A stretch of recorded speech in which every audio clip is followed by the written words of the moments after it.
We'll talk about Eddie Jones' squad shortly. Let's have a look at the games from the weekend. First of all, we'll talk about the England match. What did you guys make of A, England's performance, and B, Wales's performance off the back of them briefly holding the world number one spot? I thought it was a rubbish game.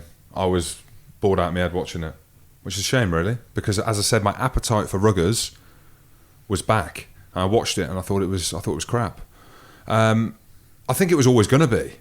It's weird, isn't it? Playing a test match before a World Cup. I don't think it's not happens every 4-year cycle. Yeah, they play test matches before the World Cup and the World Cup warm-ups. That weren't really a test match, though, was it?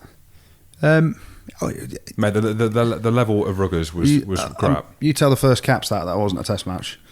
What about Jackson? Bit harsh. Singleton coming off the bench with about 30 seconds to go. That's a test match. That's a cap. Yes, please. Yeah, a bit harsh. We should say that Lewis Ludlam. Wow, what a debut for him. So it was. I'm probably harsh in saying that, but I'm saying as a game itself, like there was some good performances. I honestly thought Wales were going to beat him by 20 points. They went full noise, and Wales, unfortunately, they never start tournaments well. If you want to say this is the start of their tournament, their first game, they're never at their best. Fair play to England. Like you're talking now, you look at the other results from the weekend. If that's England's, half of that team's maybe their second string, if you want to say that.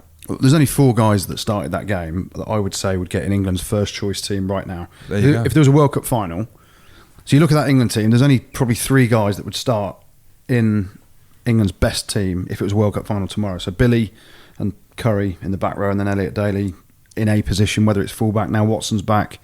You perhaps throw Watson into the mix that he'd start, but then you've obviously got Johnny May to come back in the team as well. Cock and a Singer, thought he played well. He looks an absolute monster. Has he got bigger? I reckon he's got more in him as well. Yeah. Like I'm watching him. And he's raw. When he goos, he goos. He's full gear, isn't he? He can carry. Mate, to be fair to Fordy, he played well as well. But I don't know. I just thought it was a crap game. Like I'm watching it, and it's like they're talking about test match. Alan Wynne-Jones spoke about it before, that it's a test match, and that's how they're looking at it. Whether or not it matters or not, but they could have become world number one off the back of New Zealand getting absolutely humperdinkled against Australia the day before. Well, technically they were world number one going into kickoff, weren't they? By New Zealand losing. So basically England's second team have beaten the best team in the world. So we're going to win the World Cup. Look at this. Simples. That's absolutely simples. As long as Eddie keeps his head, we'll be all right.